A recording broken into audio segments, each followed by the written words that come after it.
బుధవారం దేవరకద్ర నియోజకవర్గం అడ్డాకుల మండల కేంద్రంలోని జిల్లా పరిషత్ ఉన్నత పాఠశాలలో దేవరకద్ర ఎమ్మెల్యే జి మధుసూదన్ రెడ్డి విద్యార్థుల కోసం నిర్మించిన నూతన టాయిలెట్స్ ను ఎల్ఎన్టీ అధికారి దీపతో కలిసి ప్రారంభించారు. ఈ సందర్భంగా ఎమ్మెల్యే మాట్లాడుతూ అడ్డాకుల ప్రభుత్వ పాఠశాలలో గత కొన్నేళ్లుగా టాయిలెట్లు లేక విద్యార్థులు తీవ్ర ఇబ్బందులు ఎదుర్కొంటున్నారని వార్త తెలుసుకుని వెంటనే స్పందించి టాయిలెట్లను విద్యార్థులకు అందుబాటులోకి తీసుకొచ్చామన్నారు. ఎల్ఎన్టీ ప్రాజెక్టు అధికారి దీప, పాఠశాల ప్రధానోపాధ్యాయురాలు జ్యోతి, దేవరకద్ర ఎమ్మెల్యే జి మధుసూదన్ రెడ్డి నీ శాలువాతో సన్మానించారు. పరిస్థితి ఉండింది.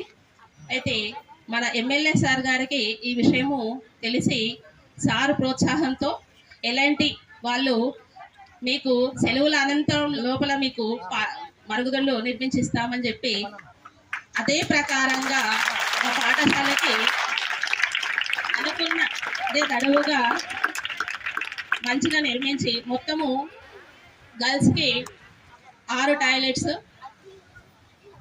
అండ్ బాయ్స్కి 2 టాయిలెట్స్, లేడీస్ స్టాఫ్కి 1 టాయిలెట్, మొత్తము వచ్చేసి 11 టాయిలెట్స్ నిర్మించి యూరినల్స్ అబ్బాయిలకి 10 యూరినల్స్ అయితే ఎక్కడా లేని విధంగా ఇంత చక్కగా నిర్మించినందుకు మా విద్యార్థుల తరఫున స్టాఫ్ తరఫున మరి ఎమ్మెల్యే సార్ గారికి, దీపా మేడం గారికి పాఠశాల తరఫున కృతజ్ఞతలు తెలియజేస్తూ ये जो टॉयलेट ब्लॉक का इनिशिएटिव हमने लिया है इसका क्रेडिट 2 बंदों को जाता है.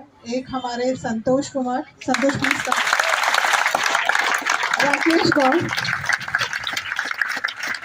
राकेश इसी स्कूल के स्टूडेंट हैं और सबसे पहले राकेश ने मुझे वो आर्टिकल दिखाया था मैम, और बहुत मैडम, एमएलए सर से मेरी ऑलमोस्ट हर महीने बात हुई है. सर ने बहुत क्लोजली प्रोग्रेस को मॉनिटर किया है. क्या చాలా సంతోషంగా ఉంది. ముఖ్యంగా మా ప్రియతమ నాయకులు భావి భారత ప్రధాని శ్రీ రాహుల్ గాంధీ గారి పుట్టినరోజు సందర్భంగా ఇంత మంచి కార్యక్రమాన్ని ఈరోజు ఇక్కడ ఏర్పాటు చేసుకోవడం జరిగింది. చాలా సంతోషంగా ఉంది. ఈ స్కూల్లో ఈ చిన్న చిన్న మౌలిక వసతులు అవసరం ఉన్నాయని చెప్పేసి ఆల్ స్కూల్ హెడ్ మాస్టర్స్ పిలిచి ఒక రివ్యూ మీటింగ్ పెట్టుకోవడం జరిగింది.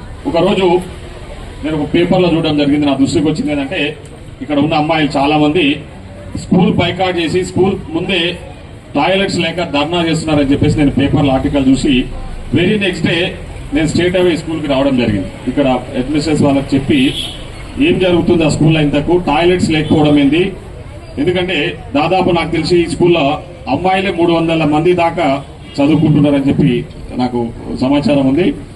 ఇక్కడికి వచ్చి నేను విజిట్ చేసినప్పుడే ఆ రోజే చెప్పినా, నేను ఖచ్చితంగా ఎవరు ముందుకు రాకపోయినా రీఓపెన్ లోపు టాయిలెట్స్ పూర్తి చేసి కంపల్సరీ అందుబాటులోకి తీసుకొద్దాము వాళ్ళకు అని చెప్పి ఆ రోజు వచ్చి ఇక్కడికి వచ్చి భరోసా ఇవ్వడం జరిగింది. నేను విజిట్ చేసిన very next day Deepa madam గారు, ఆమె దీపా మేడం నాకు కాల్ చేసింది. She herself call me asking about this, అంటే ఇక్కడ దీని గురించి అడిగి ఆమె, సార్ మేము ముందుకు వస్తాము, మీరు సహకరిస్తే ఖచ్చితంగా మేము మా తరఫున ఎల్ఎన్టీ తరఫున ఇక్కడ ఈ బాత్రూమ్స్ టాయిలెట్స్ అని కూడా మేము నిర్మిస్తామని చెప్పేసి ఆ రోజు మేడం గారు ముందుకు వచ్చినందుకు really on behalf of our constituency, on behalf our school children, we are really congratulate you madam. Thank you so much. ఈరోజు వారి సౌజన్యంతో చాలా మంచిగా టాయిలెట్స్ ఇక్కడ నిర్మాణం పూర్తి చేసుకున్నాయి.